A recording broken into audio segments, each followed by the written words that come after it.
I'm Duncan McLeod, and this is TCS, the TechCentral Show. Subscribe on YouTube at youtube.com/TechCentral. And while you're at it, why not subscribe to our daily newsletter? You can do that at techcentral.co.za/newsletter. Now, I think pretty much everyone has, over a certain age, I should say, has fond memories of Nokia phones.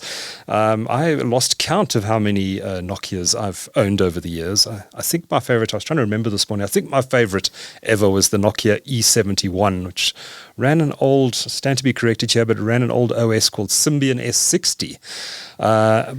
Person who can confirm whether that's in fact true is Patrick Henchie, and he's the head of product at HMD Global, which is the home of Nokia phones in 2023. Patrick, it's really good to see you again. It's been ages. I hope you're well. It has been a while, Duncan, and yeah, great to see you. And I can confirm that, yes, the E71 ran Symbian S60. I think that launched in 2008 was the launch of the E71. Sort of back to the That's small a good memory, screens. Patrick. Good memory, small screens, QWERTY keyboards, and all the rest. BlackBerry competitor kind of in the day. Yeah, it was sort of definitely a business-focused device, amazing battery life, fully functional. You could do your email on it. You could type text really quickly. You could browse the web. You could do all that good stuff. And it's just amazing, sort of talking about different memories. We were sort of cleaning out a drawer the other day. We found some old devices. We found a Nokia N9. Amazing. Which we switched on and still worked. That was the old multimedia device.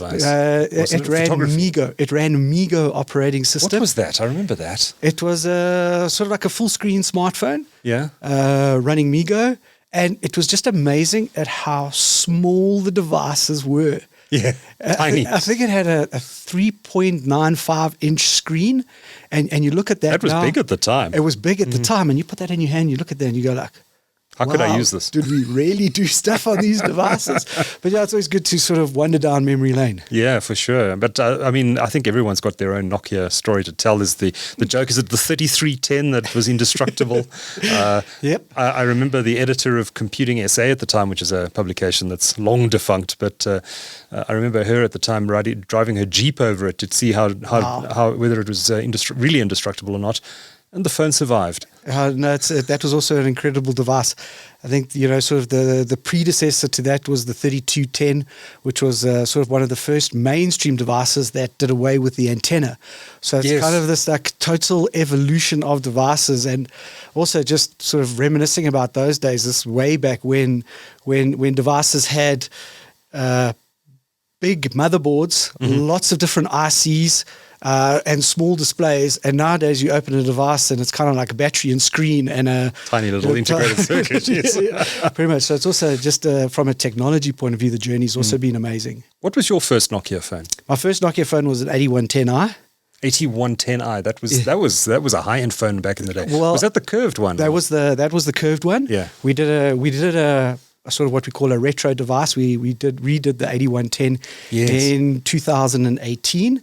But yeah, I was a technician. I worked for a company called RF Group, who were the Nokia distributors in South Africa. I remember RF Group, yes. You remember RF Group? So, from the mid-90s, I was repaired devices. Okay. And as I say, so going back, the 1611, 1631, and then the 6110 changed everything. And then after that, we thought this was the explosion. And then the 5110 came, 3210 came, all those devices go, and then it just, the whole market just exploded. Yeah. So in not looking at today's Nokia branded phones, correct. In the old days, what was your favorite?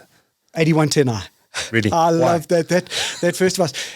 Because you could actually download ringtones on it. They had a web server set up, and you could actually sort of, it wasn't quite WAP. It was sort of a this is the days of WAP. It was a pre-WAP device, but you could sort of download these ringtones and all that. So it was quite exciting. And then after that, I've, over the years, I've had sort of a lot of favorites, but I really did enjoy using my XR20, which was our ruggedized device that we launched last year. What an amazing device, and just sort of, takes that whole worry from, life, using a device on a daily basis and dropping it. And damaging it. Yeah. I want to get into some of the devices you have in the market now, but while we're on the history, Nokia is a company that's been through one heck of a history. I mean, people forget where this company originally came from. Wasn't it originally a manufacturer of toilet paper? It was a lumber company. It was a tire company. They were in chemicals too. That's correct. Right, yeah. And they sort of through their lifespan. And at one stage, they made toilet paper. They were a paper mill. So they started off in forestry, paper mill. So yeah, it was byproduct. And then they, went into rubber, and then I think sort of 80s, 90s, they were pretty much a technology company in terms of making set-top boxes, TVs, and then mobile phones and networking equipment. And then at a certain point, they sort of focused on the networking equipment and mobile phones, and then got into the mapping solutions. And if we look at where Nokia as a company are today, very much a leader in 5G technology and networks. On the networking infrastructure side. And people forget, actually, people still associate the name Nokia with handsets, but the ordinary consumer I think doesn't associate it with the telecommunications towers and equipment that actually makes the networks work as well. And that's a big part of that's their biggest business. That's their bread and butter. That's their core business at the moment. And it just shows the strength of the Nokia brand that people still, associated with handsets. Yes, indeed. It's been an incredible ride, and it's a lot. I mean, it all feels like ancient history now. Where who was the chap from Microsoft who took over at Nokia to try to save it? His name Stephen Elop. Stephen Elop. He famously, when he joined Nokia, spoke of the burning platform and the need to jump off. I'm not sure how well that really went at the end of the day.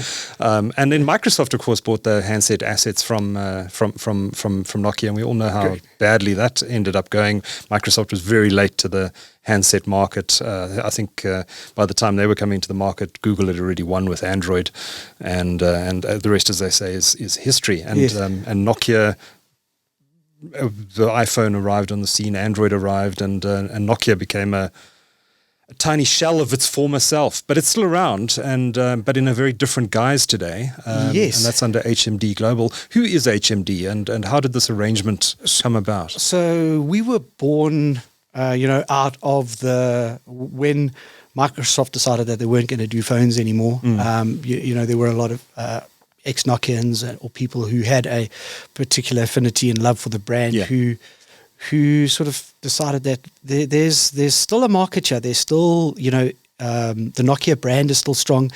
There's still, shall we say, what the brand stands for, that trust and reliability. There's a gap for that in the market. There was an opening for pure Android. And on top of that, what people also forget is that there's still a massive requirement for feature phones in the market. And, throughout all these changes and throughout this whole life, feature phones have still remained a core part of the business, and it still is today for HMD, focused on Android smartphones, but at the same time, we still have a very, healthy portfolio of feature phones.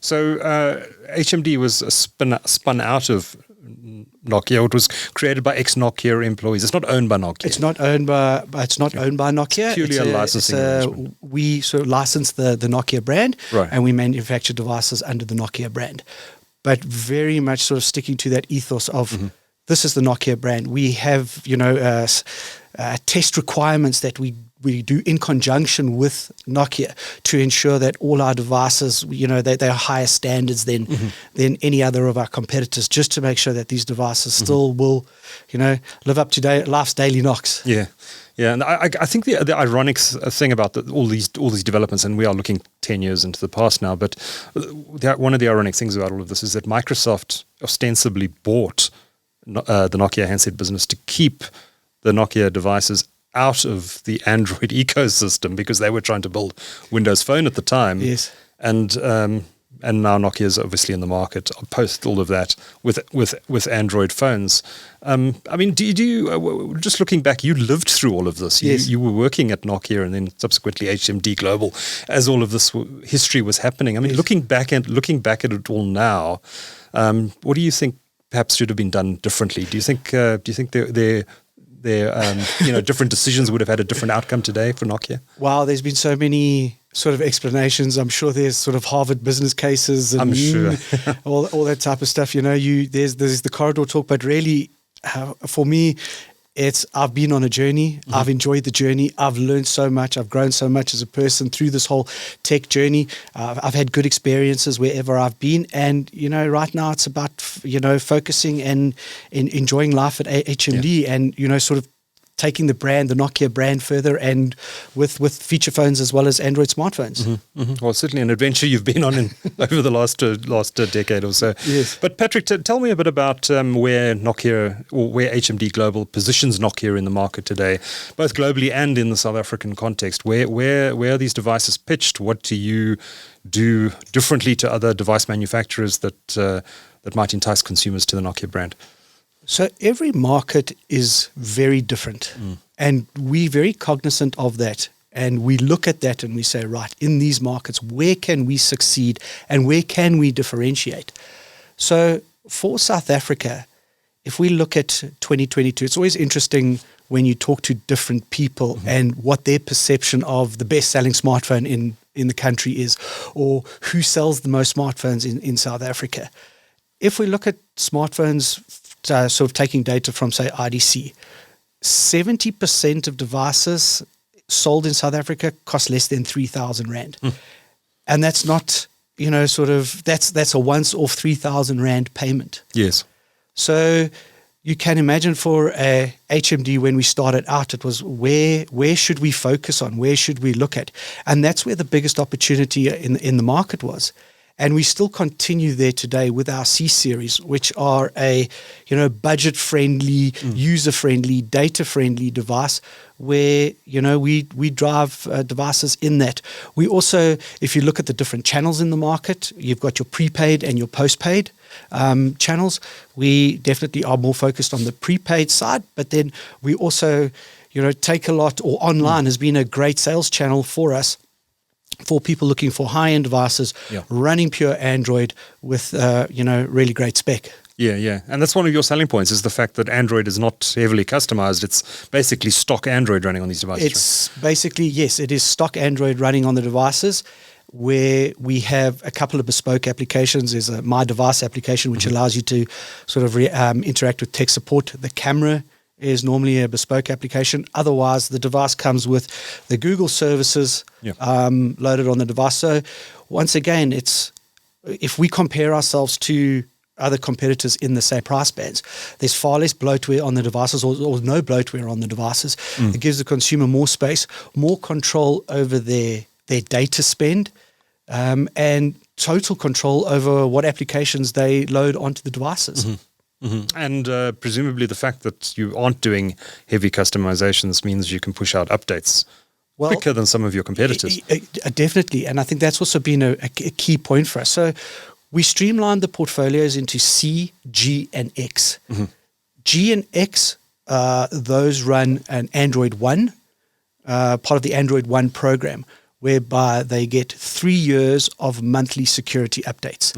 I think, that's 36 monthly updates on a device, as well as if there are sort of software updates where they get 2 OS updates. So if we launch a device on Android 12, you're going to get Android 13 and you get Android 14 for the G and the X series. For the C series, there's often a trade-off in terms of what is, how do we make a device more affordable and what do the consumers actually want in that scenario.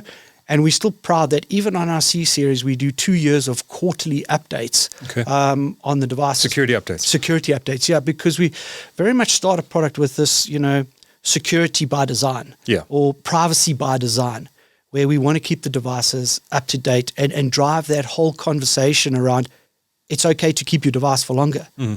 I think that's with G series, we've now started on a journey where, in terms of differentiation in some markets, it's really about sustainability.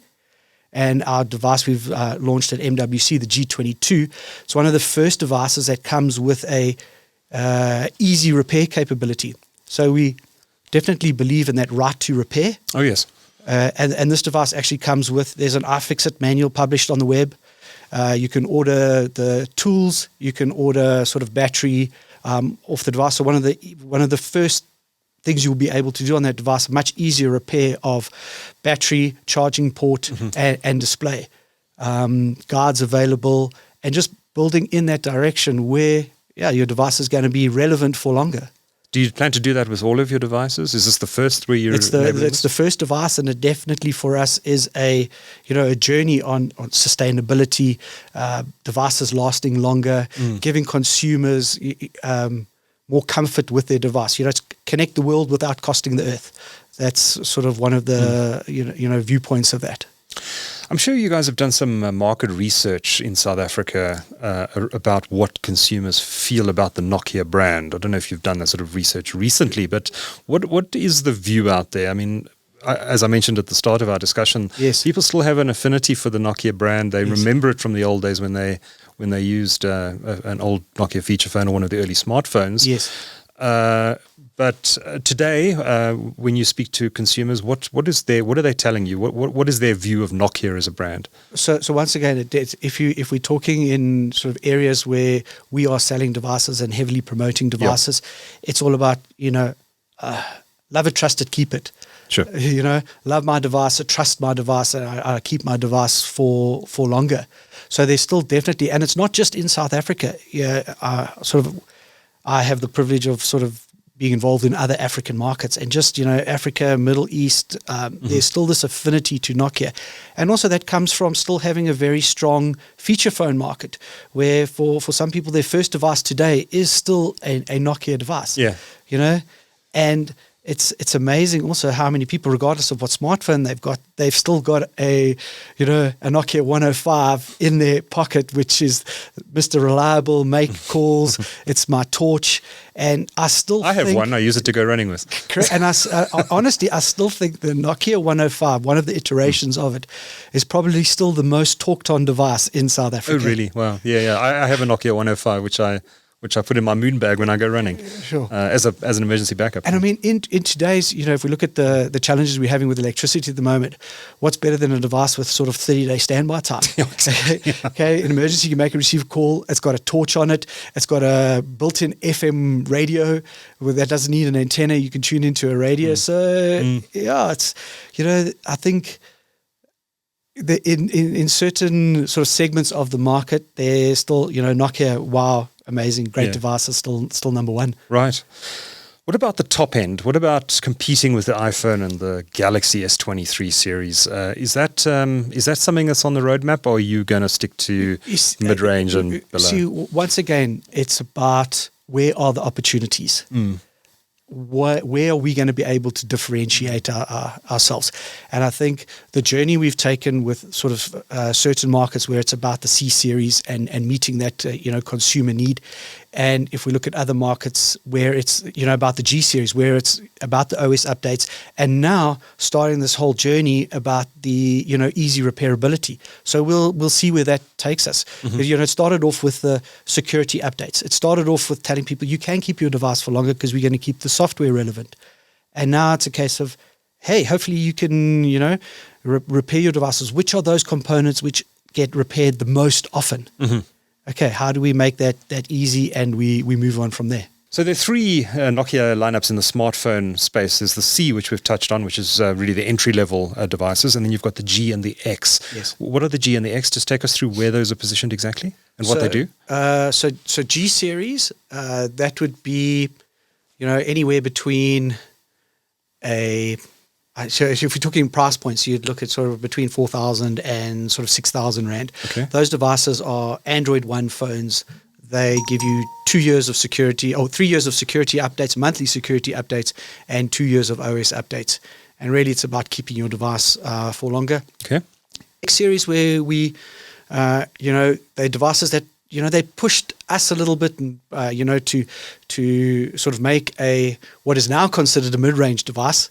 If we look at the price points at around 10,000 Rand, which is now crazy that it's now considered a mid-range is terrifying. Mid-range devices, but using a great processor, memory, and great imaging capability on the devices, and also once again giving you that security of 3 years of security updates, 2 years of OS updates on the devices. And then also with that, we introduced the T series, which was a range of tablets. So I saw that, yes. So we've got the T10, which is an 8-inch tablet, and we've got the T21, which is a 10.36-inch tablet. Once again, giving people that option of security updates as well as OS updates on the devices. And once again, that sort of those devices really fit into the security by design and privacy by design. We actually have a website where you can go and check Nokia. You can just Google Nokia security updates, and you can actually see a list of all our devices. You can click on each and every single device, and it will show you when each security patch was launched, and that. So we've got this amazing track record on that of releasing these updates. It's not just something we say we do. We actually show, and we're very transparent about how we do that. Right. And then, one device we spoke about was the XR20. Yes. And we've now just announced the XR21. And that was very much a device which took the rugged devices you currently get and put that more into more mainstream everyday look and feel. So you don't feel like you're walking around with this behemoth device. It's a normal looking device that looks like it has a cover on it, but essentially you don't need a cover for it. Okay, very nice, very nice. And I'm sure there's a big market for that. I'm amazed actually here in South Africa in particular, just looking at people's phones and how many screens are broken and cracked. I call it the Spider-Man edition. It's actually remarkable. I would guess that 30-40% of phones out there actually have broken screens. It is, and just talking about that, with our C series and our G series devices, what we did is we took a decision where I call it that from counter to car comfort, where we actually, especially on the C series devices, where the majority of them come with a factory fitted screen protector on the device, as well as we put what we call a TPU or a clear plastic cover in the box. So straight away, when you get your device, you can put a cover on it and your screen has got some protection to it, which for a consumer, once again, it drives that sort of value conversation. It's like, wow, this is what I'm getting. Because there's nothing worse than, buying a device and dropping it before you get to go and, purchase your accessories for it. Exactly, yeah. So, that's another addition or value that we add for C-Series devices. How important is the South African market to HMD Global? Very important. I think we were instrumental in driving the conversation around the C-Series, which I think up until 2021 had driven around 16% of our total sales. Not the South African market, but just C-Series, C-Series in general. And it's a market where we've had, we've been consistently in the top 5 smartphone brands in South Africa in terms of volume sales. Feature phones, we been consistently number 1 or number 2 in terms of feature phone sales. So South Africa market is very, very key to HMD Global. That's where our shall we say, our regional hub sits in South Africa, looking at sub-Saharan Africa. I was going to say there are quite a few South Africans who were actually involved in the launch of HMD Global originally, right? Well, if you remember, it was 2017. We had a function here. That's how long ago. It was almost in June. June will be 6 years from when we launched our first devices, Nokia 3, Nokia 5, and Nokia 6. Right. And there were, there still are a number of South Africans involved in HMD. I seem to recall there was a South African person involved in the original keynote launch. I was there. You were there? I was there. But there were others. There was a lady. R2. There was R2. There was Justin Meyer, who's our VP for Sub-Saharan Africa. Justin is still here. So I mean HMD and South Africa and Nokia in South Africa have got a long relationship. Yeah. And I'll be remiss, before I let you go, Patrick, I'll be remiss in not asking you about the feature phones, because you have over the years released some very cool sort of retro-looking devices with up-to-date tech in them. There was the banana phone a couple of years ago. I forget the model name. That was the 8110. That was the 8110, the banana phone. Okay. And you relaunched that as the 8110 as well. That Correct, was what it was called. Okay. So 8110 4G. Which other devices have you done that sort of pay homage to Nokia's history? We started with the 3310. And that was the privilege to be at Barcelona when we sort of launched. That was a lovely looking device. The 3310, the relaunch of that was amazing. Whoever thought that a feature phone would get that much attention? Then it was the 8110. Then we've done a 6310, which was a slightly bigger screen. We've done a 5310 music device. We've done the 8210 4G as well. And also, once again, keeping up to date, as much as 2G is still very relevant.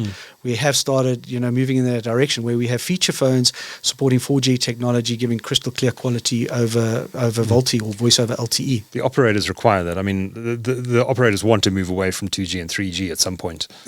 That's always an interesting debate. There are some markets in the world where they've completely sort of switched off 2G and 3G. So those markets, it's 4G feature phones are sort of your entry level. But yeah, I think. Do you still have 2G only devices? We still have 2G only devices. I think 2G in Africa is still very relevant. Still very much used for voice on devices. Yeah. It's once again, it's that sort of old faithful long battery life. You can always get hold of me. Yeah. My smartphone might have run out of battery, but my feature phone hasn't. Dependable feature phone will carry on working for weeks. And that's also something that we've really focused on with the smartphones is you sort of, long battery life, optimizing battery life by not having all these sort of third-party applications and their, data battery life. So that's a big focus for us on our devices. Yeah. And these special edition, I'm not sure what you call them, the special edition phones that you bring out that pay homage to old Nokia phones. I mean, they get a lot of people talking. Is that the reason you release them? The fact that people keep talking about the Nokia brand and, wow, look at this, remember this device from the old days, and it helps with your marketing? Or is it actually an important part of your very lineup? much important, but it just also it shows the kind of the love for the Nokia brand. Yeah, still there. It's not just about a device.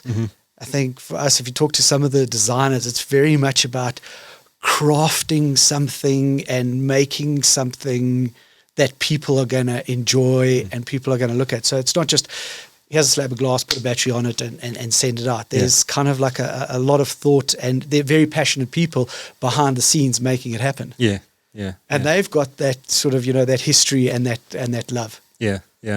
And of course, everyone remembers Snake. Everybody remembers Snake. Everyone loves Snake. You can still play Snake on these feature phones. You can still play Snake on the feature phones. Yes, it's still available. Amazing. Yeah, it is amazing. Patrick Henchie is head of product at HMD Global. Thank you so much for sharing your insights and chatting about Nokia today. Much appreciated. Duncan, my pleasure. Yeah, hope to come back someday. Thanks very much. Thank you. Cheers.